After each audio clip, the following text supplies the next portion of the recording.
5 ऐसे तरीके जिनसे आप जल्दी और स्मार्ट तरीके से सीख सकते हैं। तो क्या आप यह महसूस करते करते थक चुके हैं कि आप जितना जल्दी चाहें उतना जल्दी किसी भी चीज़ को जल्दी से याद नहीं कर सकते हैं लंबे समय के लिए?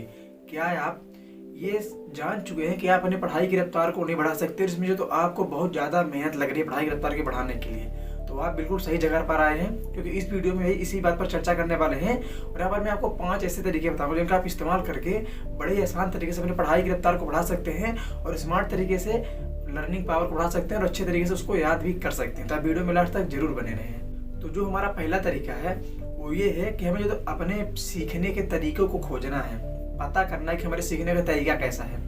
जैसे कुछ लोग क्या होते हैं कि वो सुनकर ज़्यादा अच्छे से सीख पाते हैं, और यहीं पर कुछ लोग ऐसे होते हैं जो देखकर या कि पढ़कर ज़्यादा अच्छे से सीख पाते हैं, उसको समझ पाते हैं। तो आपको देखना है कि आप किस कैटेगरी में आते हैं। अगर आप पढ़कर ज़्यादा अच्छे से समझ पाते हैं, सीख पाते हैं, तो आप ये कैटेगरी हो गई। लेकिन अगर आप सुनकर या कि देखकर ज़्यादा अच्छे से समझ पाते हैं, पढ़ पाते हैं, सीख पाते हैं, तो आपकी दूसरी एक कैटेगरी हो गई। तो सबसे पहले आपको क्या करना है, आपको यही जानकारी लेना है, सीखना है, आपको समझना है कि आप किस माध्यम से ज़्यादा अच्छे से किसी चीज़ को समझ पाते हैं, उसके गहराई में जा पाते हैं, उसको ज़्यादा अच्छे से जान पाते हैं। तो पहले आपको काम क्या करना है, आपको ये फाइंड करना है, खोजना है कि आपको सीखने का तरीका कौन सा, सीखने की स्टाइल कौन सी है। जो हमारा दूसरा तरीका है, जो हमें दूसरा काम करना है, वो करना है कि हमें पढ़ाई के वक्त में बीच बीच में थोड़ा थोड़ा हमें आराम देते रहना अपने माइंड को।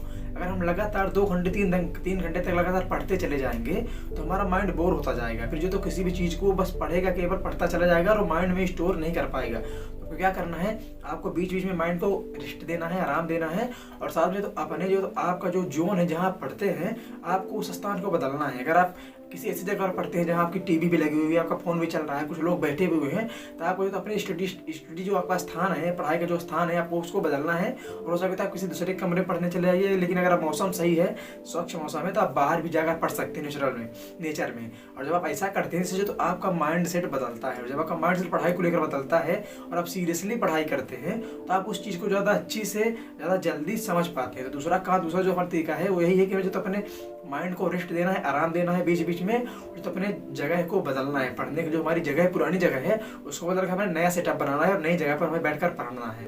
फिर जो हमारा तीसरा तरीका है, तीसरा काम हमें क्या करना है कि हमें टेक्निक्स का इस्तेमाल करना है किसी भी चीज़ को याद करने के लंबे समय के लिए। मान लीजिए कोई कठिन चीज़ है, किसी का मान लीजिए सन हो गया, डेट ऑफ बर्थ हो गया, कि राजधानी हो गई, किसी का नाम हो गया, मतलब कुछ भी हो गया, यहाँ पर हमें टेक्निक्स का इस्तेमाल करना है। जैसे मान लीजिए आप उस शब्द का, उस राजधानी का शुरू का नाम ले सकते हैं। जैसे मान लीजिए केमिस्ट्री में जो होता है टेबल होती है, तो आपको शुरू का अक्षर लेना, शुरू का वर्ड ले लेना है और उसको कंबाइन करते चला जाना है, एक सूत्र आता है। जैसे मान लीजिए काशी गए शंकर प्रभु, यहाँ पर जो तो आप केमिस्ट्री का एक सूत्र आता है, तो उसको आसानी से आप याद कर सकते हैं। तो आपको इसी तरह से तो जब आप किसी भी चीज़ को, मान लीजिए राजधानी हो गई, किसी का नाम हो गया, किसी का डेट ऑफ बर्थ हो गया, महान पुरुष का, जिससे इतिहास का सवाल हो गया, तो आप इसका इस्तेमाल कर, टेक्निक का इस्तेमाल कर करके उस चीज़ को आसानी से याद कर पाएंगे और वो जो तो आपके माइंड में लंबे समय तक बनी रहेगी। वहाँ पर जो तो आपने टेक्निक्स का इस्तेमाल किया है, सूत्र का इस्तेमाल किया है, इसको आपने बनाया है, खुद पिरोया है, तो वो आपके माइंड में ज़्यादा समय तक के लिए और ज़्यादा अच्छे से बनी रहेगी। तो तीसरा तरीका जो हमारा यही है, हमें जो तो किसी भी चीज़ को, किसी भी टॉपिक को याद करने के लिए टेक्निक्स का इस्तेमाल करना है।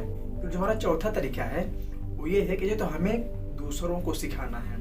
किसी भी टॉपिक को, किसी भी चीज़ को लंबे समय तक याद रखने के लिए, उसको अच्छे से समझने के लिए ये सबसे बेहतरीन तरीका है कि आप उस चीज़ को किसी दूसरे को बता दें, किसी दूसरे को अच्छे से समझा दें। क्योंकि जब हम किसी दूसरे को अच्छे से समझाते हैं तो हम बहुत अच्छे से और अपने तरीके से समझाते हैं, और जब किसी भी चीज़ को अपने तरीके से किसी व्यक्ति को समझा देते हैं तो वो टॉपिक हमारे माइंड में बहुत अच्छे से बैठ जाता है। इसलिए आपने देखा होगा जब पढ़ने जाते हैं तो स्कूल में टीचर्स होते हैं, वो बिना पढ़े, बिना कुछ देखे, बस बोर्ड में वो चाक लेंगे और अच्छे से आपको उस टॉपिक को समझा पाएंगे। तो आपको लगता है कि यार ये इतना ज़्यादा याद कैसे कर पाते हैं। वो याद नहीं करते हैं, वो बस अपने तरीके से आपको बताते हैं, जो वो चीज़ उनके माइंड में बैठ ही जाती है।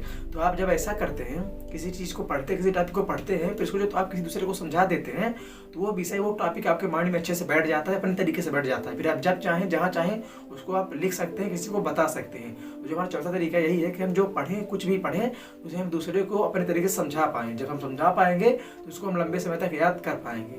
फिर जो हमारा पांचवा और सबसे आखिरी तरीका है वो ये है कि हमें जो तो दिनों में गैप दे करके, ब्रेक ले करके हमें रिवीजन करना है। जैसे मान लीजिए अगर आपने आज कुछ पढ़ा तो कल का गैप देना है, फिर परसों दूसरे दिन हमें इसको रिवाइज करना है, फिर हमें 5वें दिन रिवाइज करना है, फिर हमें 7वें दिन रिवाइज करना है। जब आप ऐसा करते चले जाते हैं लगातार, तो वो जो टॉपिक है, वो जो विषय है, आपके माइंड में लॉन्ग टर्म के लिए बैठता चला जाता है। आप जब भी चाहें, जहाँ भी चाहें, उसको याद कर सकते हैं, लिख सकते हैं, किसी को भी बता सकते हैं। तो दोस्तों वो 5 तरीके थे जिनका आप इस्तेमाल करते हैं तो अपने आसान तरीके से अपने पढ़ने की रफ्तार को बढ़ा पाएंगे और सीखने की रफ्तार को भी आसानी से बढ़ा पाएंगे। तो दोस्तों मैं आशा करता हूँ कि वीडियो आपको अच्छा लगा होगा, जानकारी आपको अच्छी लगी होगी।